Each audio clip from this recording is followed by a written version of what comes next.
my favorite features of the NFL's Week 1 is the Monday Night Football doubleheader.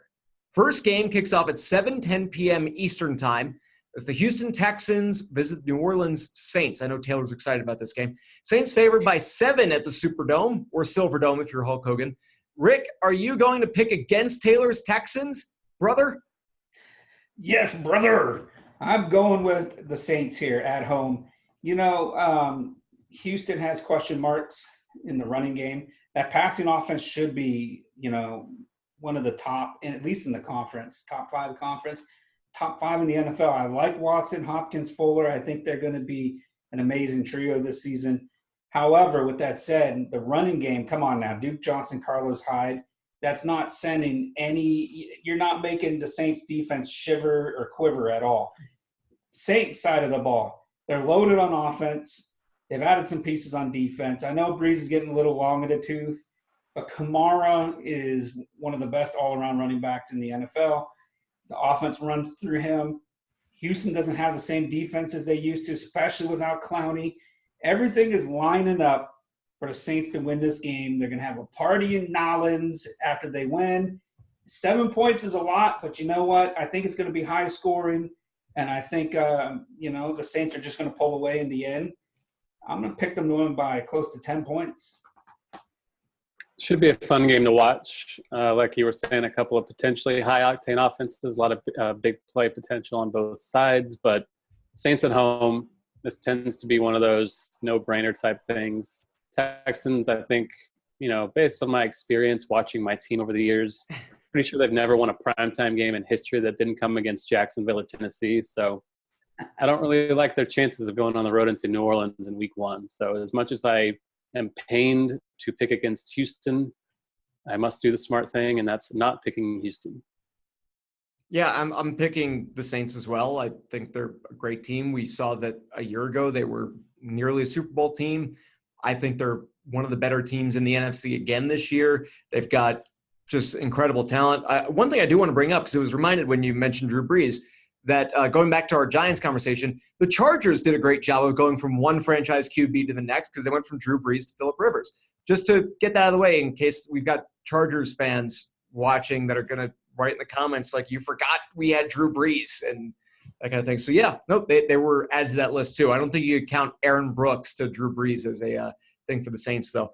But, yeah, I think New Orleans picks up the win in this game. It should be a fun one to watch with the offenses that these teams got. And I'm curious to see what Houston does over the course of the season, especially with Andrew Luck retiring, as we've talked ad nauseum at this point. I think that they're one of the more interesting teams to watch this year to see if they can capitalize on a division that got a little bit weaker really close to the start of the season. Final game of Week 1. Game number 16 will not be kicking off until 10:20 p.m. Eastern Time, or 7:20 p.m. if you're watching on the West Coast.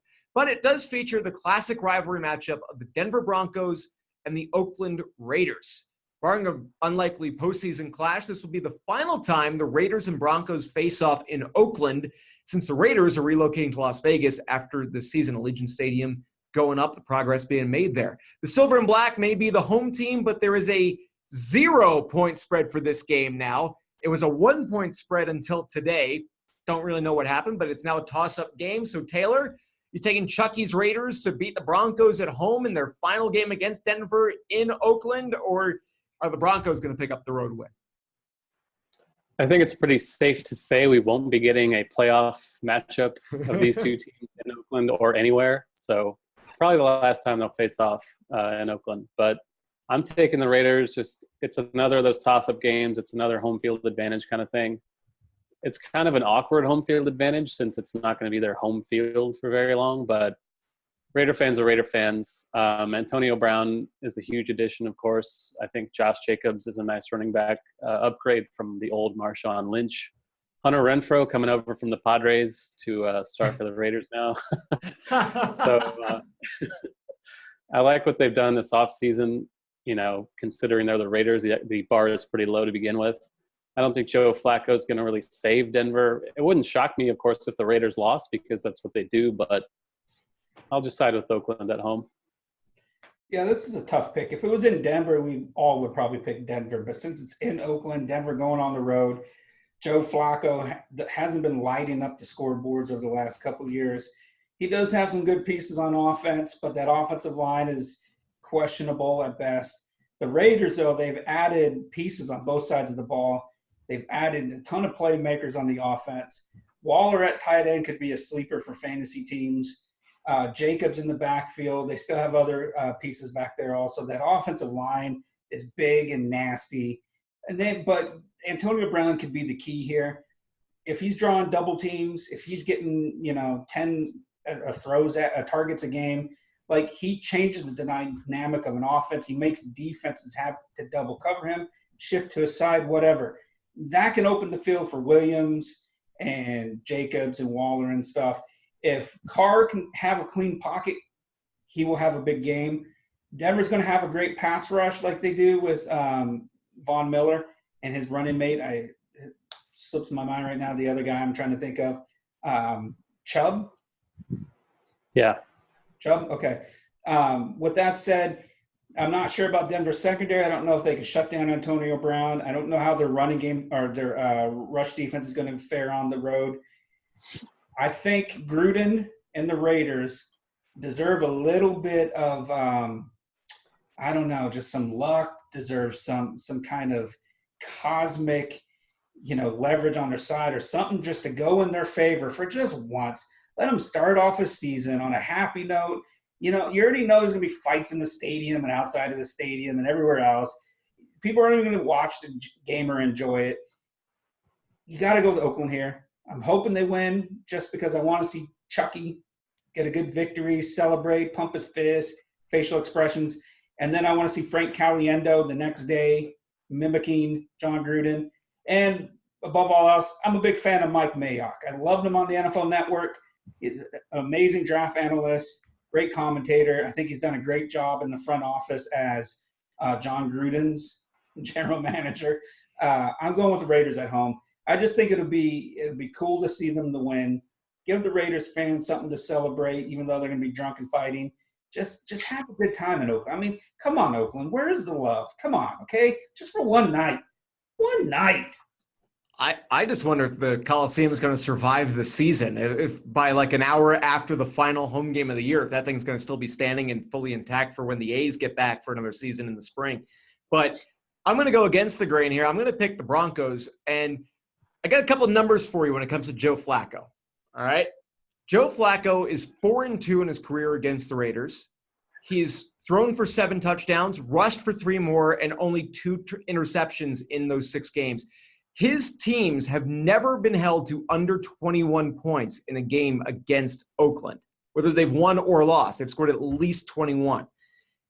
Oakland's added some pieces, but after watching what happened last year with them, I wouldn't feel comfortable making a pick on them. So I'm just going with Denver in this case. It'll be interesting to see. Fan cams will be interesting to see on Twitter after this game is over and during the game, and see how many things are trending for this game that have nothing to do with the football being played on the field. But I'm going to pick Denver, see what happens. It'll be interesting to see what Oakland does in their final season in Oakland. And I do agree that this fan base travels so much, and they've been moved around so many times too, up and down California, that Raiders fans are just, I don't even think they're going to be bothered by the fact that the team's going to be playing in Vegas. They might be looking forward to it.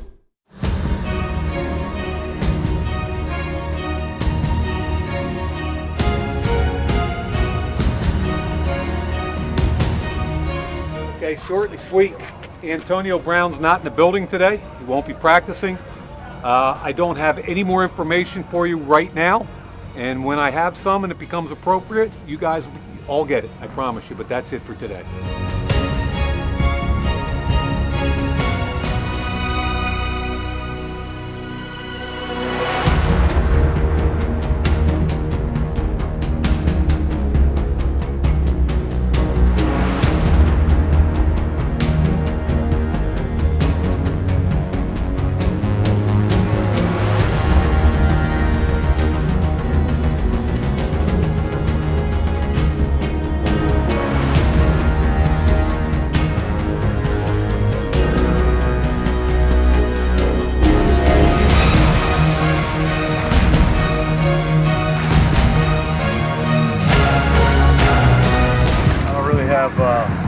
statement. I'll just say Antonio's back today. We're really excited about that. Ready to move on. He's had a lot of obviously time to think about things, and we're happy to have him back. And I know Raider Nation is excited about that too. All right. All right, guys. Thank you very much. Monday night. That's the plan. That's the plan. Yes.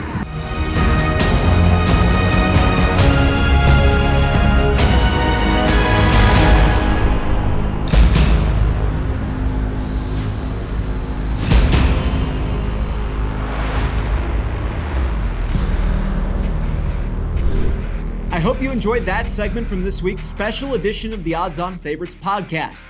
If you did, there's plenty more where that came from. Click on the link on your screen now to be taken to the complete podcast from this week, where we made our picks for all 16 of this week's NFL games, or check out the channel to find the other individual segments broken down by kickoff time. Make sure to like, share, and subscribe to the Odds On Favorites YouTube channel for plenty more sports and sports betting picks, tips, and how-to guides.